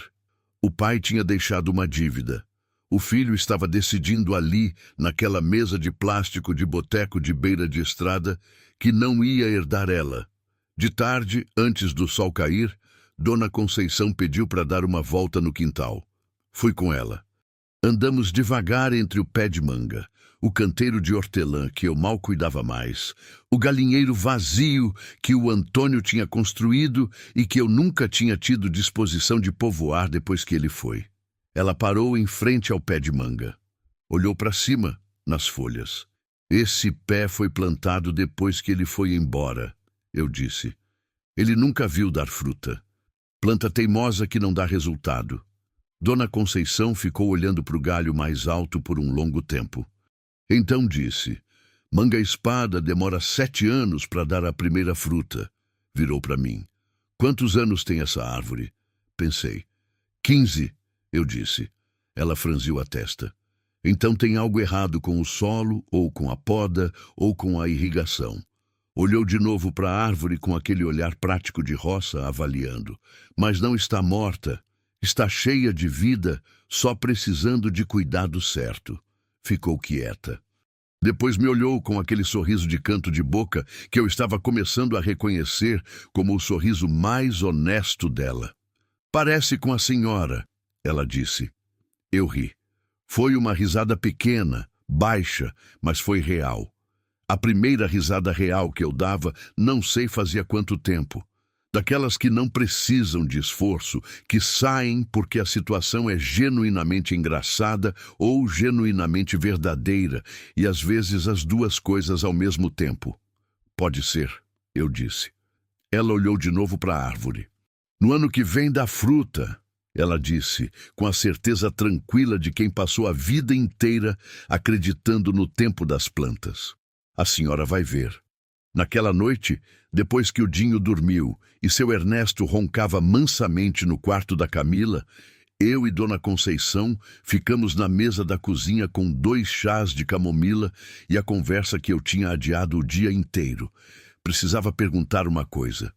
"Dona Conceição", eu disse, "se o Antônio não tivesse morrido, se ele aparecesse um dia na porta de vocês, a senhora teria aberto?" Ela nem hesitou. "Já estava aberta", ela disse. Fechei os olhos por um segundo. "A senhora nunca ficou esperando ele aparecer com raiva?" "Todo dia", ela disse. "Mas a porta ficava aberta do mesmo jeito, porque raiva passa, filho não passa." Bebeu o chá. "É assim que funciona, moça. A gente fica com raiva exatamente de quem a gente não consegue parar de amar. Se não amasse, nem raiva teria. Olhei para o meu chá. Eu tô com raiva dele, eu disse pela primeira vez em voz alta, por não ter me contado, por ter vivido 11 anos do meu lado, carregando aquilo sozinho, quando eu poderia ter ajudado, quando a gente poderia ter feito isso junto.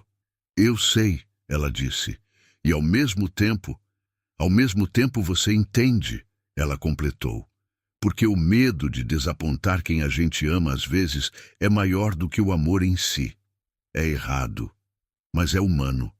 Ficamos em silêncio. O relógio marcou 10 horas. Amanhã cedo eu levo vocês, eu disse, para onde precisarem ir. Montes Claros, ela disse. A Marlene disse que a gente pode ficar com ela por um tempo enquanto a gente se organiza. A senhora vai ligar para ela hoje? Já liguei antes do jantar. Um sorriso. Ela chorou muito. Ficou brava comigo por não ter avisado antes. Depois chorou de novo. É jeito de filha. É jeito de filha, ela concordou. Levantei os 2 copos e fui lavar na pia. Fiquei de costas para ela, olhando pela janela para o quintal escuro, para o pé de manga que era só uma sombra negra recortada no azul escuro da noite. Dona Conceição, eu disse sem me virar. Obrigada por ter ficado na estrada, por não ter ido embora antes de eu passar. Ouvi a cadeira ranger levemente. A gente não ia a lugar nenhum, ela disse, com aquela calma de quem diz a verdade mais simples do mundo. A gente estava esperando, e a senhora veio. Desliguei a torneira. Fiquei ouvindo o silêncio da casa, o pingo da goteira do telhado, o grilo no quintal, a respiração da noite do interior que é diferente de qualquer outro som do mundo. E a senhora veio. Eu vim. Não sabia que estava indo. Não sabia que era para isso que estava indo. Saía toda semana naquela estrada de terra, achando que estava só sobrevivendo, pagando conta de luz, comprando remédio de pressão, existindo porque precisava existir pelos filhos e por mais nada. Mas às vezes, sobreviver é o suficiente para chegar no lugar certo na hora certa. Às vezes, a gente é a resposta de uma pergunta que nem sabia que existia. De manhã cedo, antes de qualquer um acordar, fui até o quintal. Descalça, como fazia quando era menina na casa da minha mãe, no sítio de Abaeté. Tinha aprendido que terra fria de madrugada é uma das poucas coisas do mundo que não mente. Você pisa e sente exatamente o que ela é, sem intermediário, sem proteção. Só a sola do pé e o barro úmido e a verdade das coisas embaixo. Fui até o pé de manga, parei em frente a ele no escuro ainda roxo do amanhecer, com o céu mostrando apenas aquela claridade primeira que não é luz ainda. É só a ausência do preto absoluto. O pássaro João de Barro começava a chamar lá no fundo do quintal. Aquele chamado repetido, insistente, de quem tem trabalho a fazer e não vai parar por nada. Coloquei a mão no tronco. A casca era áspera, quente por dentro mesmo no frescor da madrugada, como se a árvore guardasse o calor do dia anterior num lugar fundo que a noite não chegava. 15 anos, eu disse bem baixinho para a árvore. Ou pro Antônio, ou pros dois. 15 anos eu te olhei esperando alguma coisa de você e você ficou aí parado sendo só folha e sombra e promessa de fruta que não vinha. O vento mexeu nas folhas do alto, um farfalhar leve, quase resposta. Mas você não estava morto. Só estava no tempo de você. Tirei a mão do tronco, olhei para o alto da árvore no céu que ia clareando devagar. Tentei ver como Dona Conceição tinha visto na tarde anterior, com o olho de quem entende de planta, de quem sabe que o que não dá fruta ainda não é o mesmo que não vai dar nunca. E ali, naquela luz primeira de manhã que ainda não tinha cor definida, eu vi uma coisa que não tinha visto antes. Ou talvez tivesse visto e nunca prestado atenção do jeito certo. No galho mais alto, numa forquilha escondida entre as folhas mais densas, havia um cacho pequeno, verde, minúsculo, tão jovem que parecia mais inchaço do galho do que fruta de verdade. Mas eram mangas, pequeníssimas, verdes, apertadas umas contra as outras, como recém-chegados que ainda não sabem bem o espaço que ocupam. Fiquei olhando por um tempo que não soube medir. Depois sorri.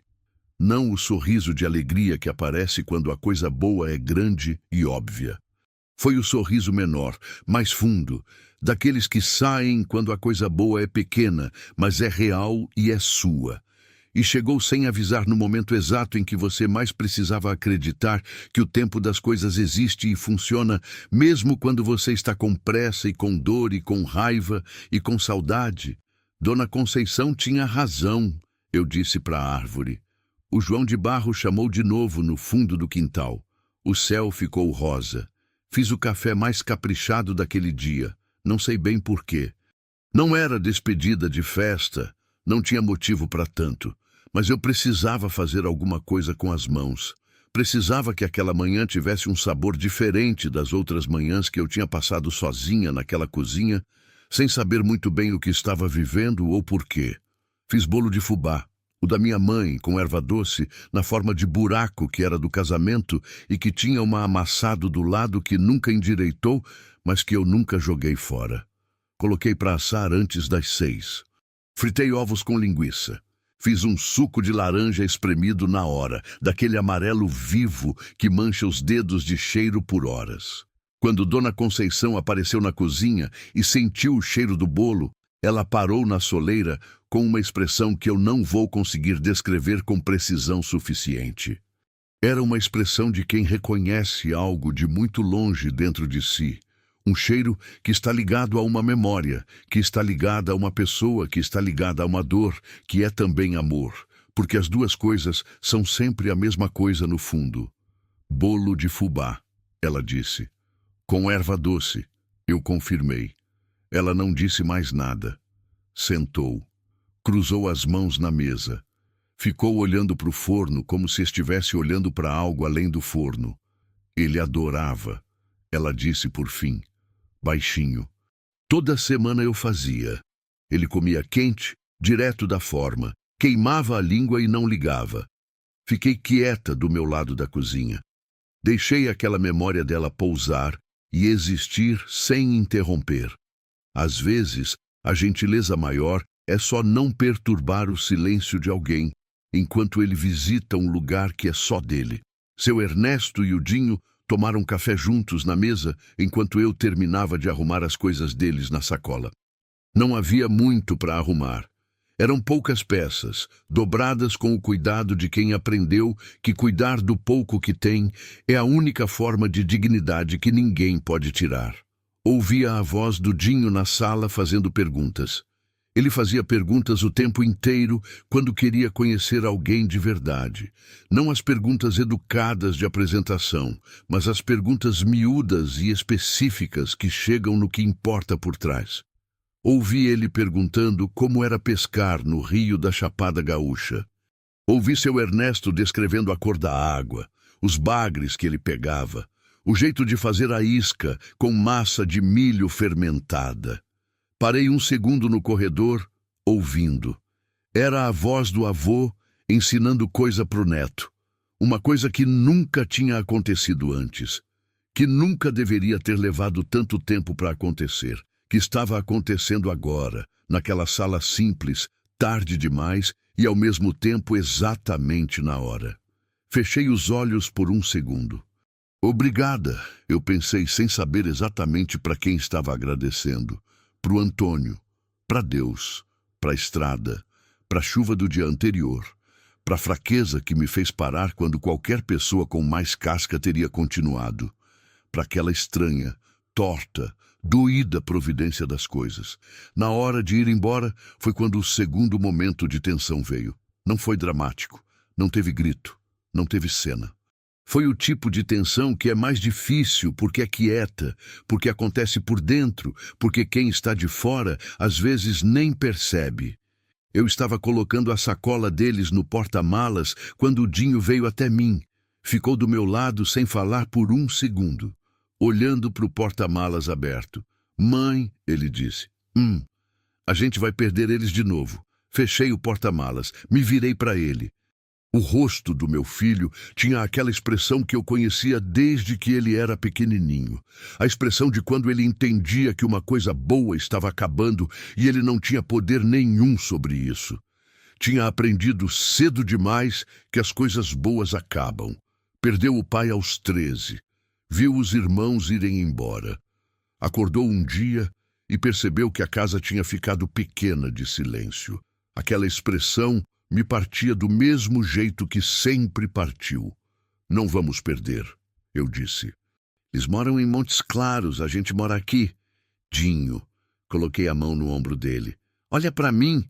Ele olhou. Eles são família, eu disse. Família de verdade não se perde por distância. Perde-se por silêncio. Pausa. E a gente não vai ficar em silêncio. Ele ficou me olhando por um momento. Você tem certeza? Tenho certeza do que depende de mim, eu disse. E o resto a gente cuida junto. Ele assentiu. Não com a convicção plena de quem acredita completamente, com a convicção parcial de quem decide acreditar porque a alternativa é pior. E às vezes é isso que fé é, não a certeza linda dos livros. É a decisão prática de apostar no sim quando o não seria mais fácil. Me olhou mais um segundo. Depois foi ajudar seu Ernesto a entrar no carro. A estrada de saída da cidade passava por um trecho que eu sempre achei bonito e que nunca parei para olhar do jeito que merecia. Um vale baixo, com um rio fino no fundo, rodeado de buritizeiro, aquelas palmeiras altas e retas que o povo do Cerrado chama de árvore da vida, porque onde tem buriti, tem água, e onde tem água, tem possibilidade de tudo. Naquele dia, parei o carro por um segundo naquele trecho. Só um segundo. Os outros me olharam sem perguntar por quê. Olhei para o vale, para os buritis, para o rio que brilhava lá embaixo como uma costura de prata no tecido verde do cerrado.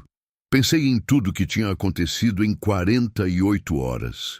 Uma tarde nublada, uma estrada, 2 velhos parados, uma foto desbotada, um nome que eu não conhecia, um cemitério de cidade pequena, um bolo de fubá com erva doce, um cacho de mangas verdes no galho mais alto de uma árvore que levou 15 anos para decidir que estava na hora. Pensei no Antônio, no Jonas, no mesmo homem que era os dois. Pensei em tudo que ele carregou sem me contar. Com raiva, sim, ainda, mas com uma compreensão que eu não queria ter e que tinha do mesmo jeito porque compreender não é o mesmo que aprovar e não é o mesmo que perdoar completamente, mas é o começo do caminho que leva até lá. Ele tinha tido medo, tinha escolhido o apagamento em vez do enfrentamento. Tinha construído o Antônio em cima do Jonas, como quem constrói casa em cima de fundação que não foi examinada direito. Funciona por um tempo, às vezes por toda uma vida, mas alguma coisa sempre fica torta, alguma parede sempre pede mais e mais massa corrida para disfarçar a rachadura que vem de baixo. Mas ele também tinha sido bom marido, tinha sido bom pai, à sua maneira imperfeita. Tinha plantado uma árvore para cada filho.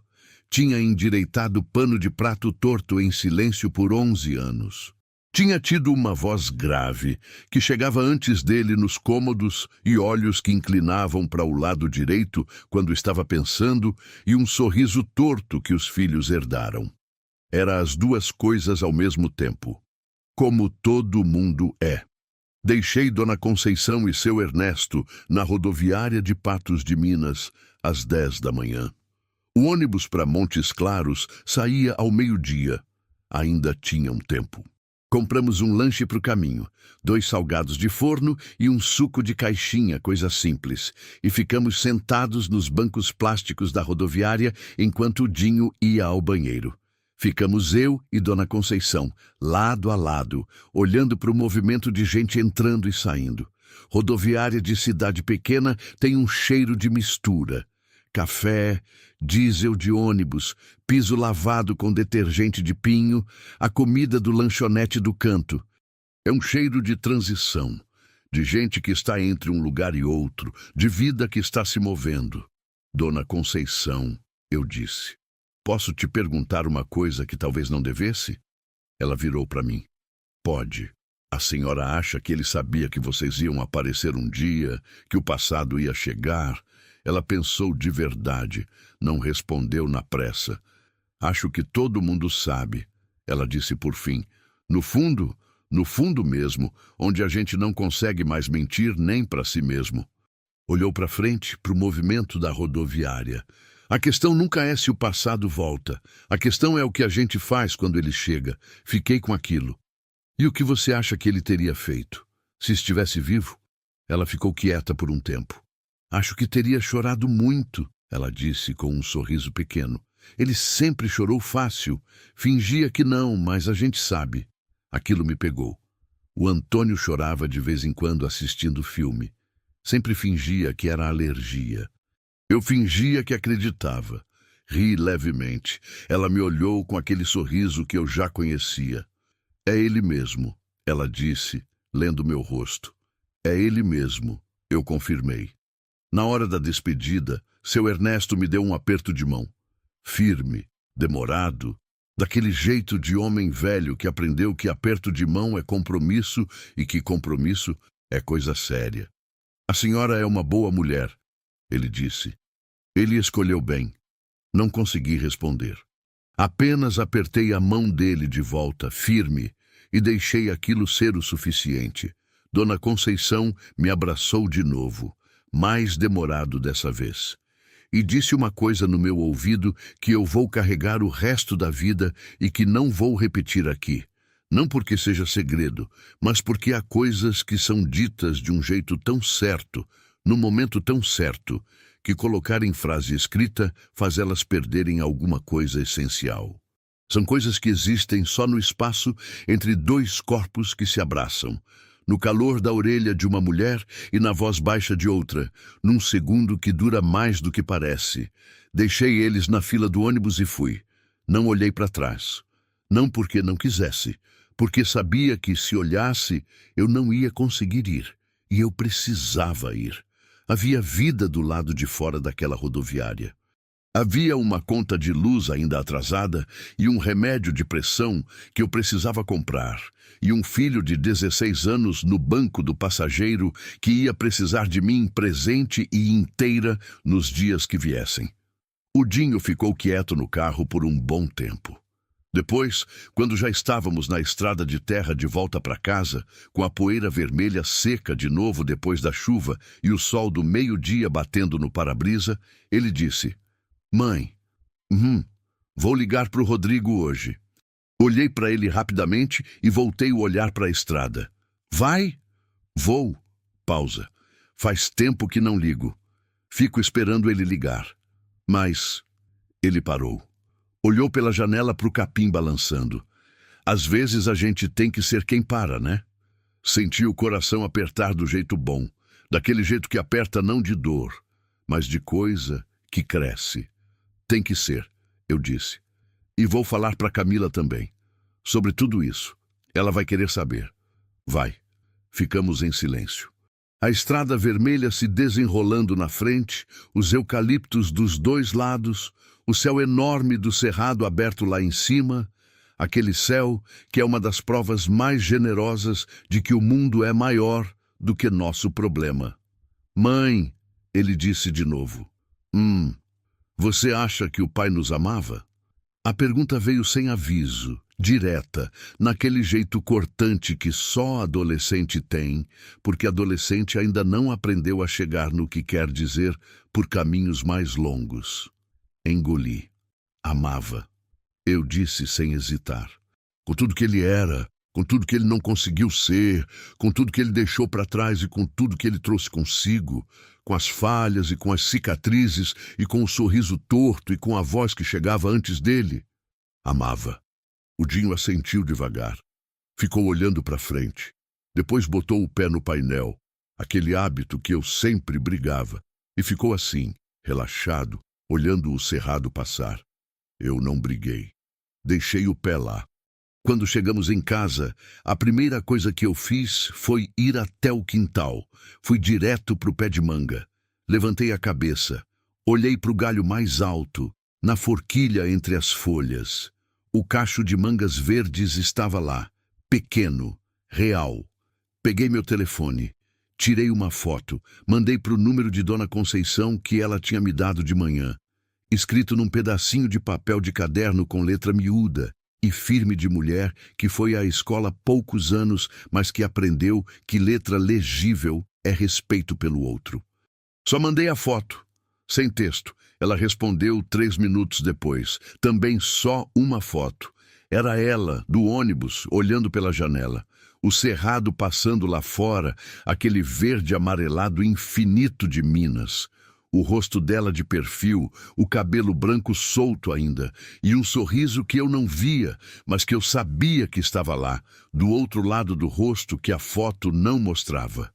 Fiquei olhando para a foto por um tempo. Depois, guardei o telefone no bolso. Sentei na beira do canteiro de hortelã, descalça na terra, com o sol do meio-dia batendo na cabeça e os insetos fazendo aquele barulho constante de cerrado, que é ao mesmo tempo som e silêncio, presença e fundo. Fiquei ali por um tempo sem fazer nada, só existindo. Só sentindo a terra embaixo, o sol em cima, o cheiro de hortelã ao lado e o cheiro de manga verde que o vento trouxe lá do alto do galho. Pensei no Antônio, pensei no Jonas, pensei em tudo que eu não sabia e que agora sabia. Em tudo que isso mudava e em tudo que isso não mudava. No amor que não some só porque você descobre que a pessoa que você amou era mais complicada do que você sabia. Porque todo mundo é. Ninguém é só o que a gente vê. Todo mundo tem um Jonas enterrado embaixo do Antônio que mostrou para o mundo. Todo mundo tem uma promessa não cumprida. Todo mundo tem uma estrada que não voltou. O que diferencia não é não ter nada disso. O que diferencia é o que a gente faz com o que sobra. Aquela noite, eu sentei na mesa da cozinha depois que o Dinho dormiu. Ouvi a voz dele no quarto falando com o Rodrigo por quase 1 hora, aquele murmúrio de conversa de irmão, baixo e constante como o riacho. E escrevi uma carta. Não para ninguém específico, ou talvez para todo mundo. Escrevi no caderno de capa preta que eu usava para anotar conta de mercado e que tinha páginas em branco no fundo. Escrevi com a caneta esferográfica azul que ficava em cima da geladeira. Não vou copiar a carta inteira aqui, mas escrevi sobre a estrada, sobre os 2 velhos, sobre a foto, sobre o nome que eu não sabia, sobre o cemitério e o bolo de fubá, e o cacho de mangas, e o abraço de Dona Conceição, e as palavras que ela disse no meu ouvido que não vou repetir. Escrevi sobre o Antônio do jeito que eu conheci, com o pano de prato endireitado em silêncio, com a voz grave, com o sorriso torto, com o olhar de longe que eu achava que era timidez. Escrevi sobre o Jonas, do jeito que eu aprendi naquele dia e meio. O menino que caiu de bicicleta, que comia bolo de queijo queimando a língua sem ligar, que chorava fácil e fingia que não, que partiu com 18 anos numa promessa e ficou com medo de voltar. Escrevi que eles eram o mesmo homem. Escrevi que eu amava os 2. No fim da carta, escrevi uma coisa que só entendi enquanto estava escrevendo, daquele jeito que a gente às vezes só descobre o que pensa quando vê na própria letra. Eu parei o carro naquela estrada porque eu estava sozinha demais para aguentar ver solidão sem fazer nada. Não foi coragem, foi necessidade. Mas às vezes a necessidade leva a gente ao lugar certo do mesmo jeito que a coragem levaria. E talvez não haja tanta diferença entre as duas quanto a gente pensa. O Antônio fez uma promessa que não cumpriu. Mas a promessa foi cumprida. Só não foi por ele. Às vezes é assim. Às vezes a promessa é maior do que a pessoa que fez. Às vezes ela sobrevive e encontra um caminho por conta própria, feito água, que a gente tenta represar e que acha a rachadura e passa do mesmo jeito.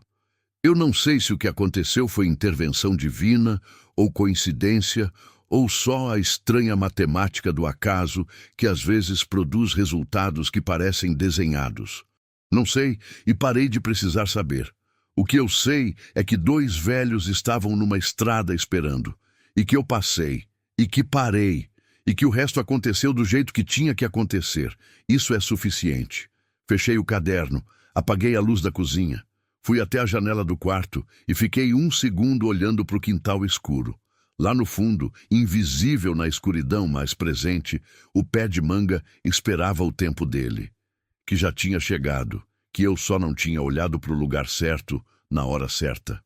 Mas tinha chegado. Deitei, fechei os olhos. O silêncio da casa estava do tipo bom aquela noite, do tipo que não dói, do tipo que existe entre gente que não precisa de palavra para saber que não está sozinha. Não havia ninguém do lado, mas eu não estava sozinha. E essa diferença, pequena, enorme, impossível de explicar para quem não passou pelo outro lado dela, essa diferença era o mundo. Fim. Maria das Dores escreveu essa história num caderno de capa preta numa cozinha de interior de Minas Gerais, com caneta esferográfica azul, numa noite de céu limpo depois de chuva. No ano seguinte, o pé de manga deu fruta pela primeira vez. Ela mandou uma foto para Dona Conceição. Dona Conceição mandou de volta o áudio de um choro de alegria que durou 42 segundos.